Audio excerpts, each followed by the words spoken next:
എടി ഇന്നത്തെ എന്റെ ഔട്ട്ഫിറ്റ് എങ്ങനെയുണ്ടെടി? അടിപൊളിയല്ലേ? ഞാനത് പറയാതിരിക്കുമായിരുന്നു, നിനക്ക് ഇത് ഒട്ടും ചേരുന്നില്ല കേട്ടോ. ആണല്ലേ, എന്നാ ഇനി ഞാനിത് ഇടുന്നില്ലടി. അതാ നല്ലത്. ഹായ്, ഇവള് കൊള്ളൂലെന്ന് പറഞ്ഞു. അപ്പൊ അതിന്റെ അർത്ഥം ഇന്നത്തെ എന്റെ ഔട്ട്ഫിറ്റ് അടിപൊളിയാണെന്നല്ലേ? പക്ഷെ എനിക്ക് വയ്യ. ഇവള് കൊള്ളൂലെന്ന് പറയുന്ന എല്ലാം നല്ലതും, നല്ലതാന്ന് പറയുന്ന എല്ലാം കൊള്ളൂലാത്തതും ആയിരിക്കും.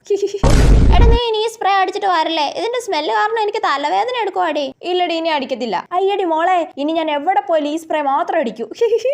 എടി പിന്നെ നിന്റെ ഇന്നത്തെ ഹെയർ സ്റ്റൈൽ കൊള്ളാം കേട്ടോ, നല്ല രസമുണ്ട്. ആണോ? Thank you. എന്നും ഇതേപോലെ കെട്ടിയാ മതിയടി. Okay D. അയ്യ, അപ്പൊ ഈ ഹെയർ സ്റ്റൈല് കൊള്ളൂലല്ലേ?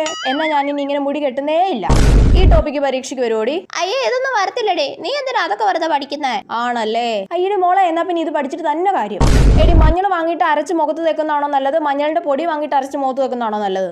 മഞ്ഞളൊന്നും മുഖത്ത് വെച്ചിട്ട് ഒരു കാര്യമില്ലടി. നിനക്ക് അത്ര നിർബന്ധമാണേലും കറിക്കിടുന്ന മഞ്ഞപ്പൊടി തേച്ചോ. ആണല്ലേ. മണ്ടി വിശ്വസിച്ച്. നിന്റെ അപ്പൂപ്പൻ വിശ്വസിച്ചു. കറിക്കിടുന്ന മഞ്ഞപ്പൊടി നിന്റെ അമ്മൂമ്മയ്ക്ക് തേച്ചു കൊടുക്കും.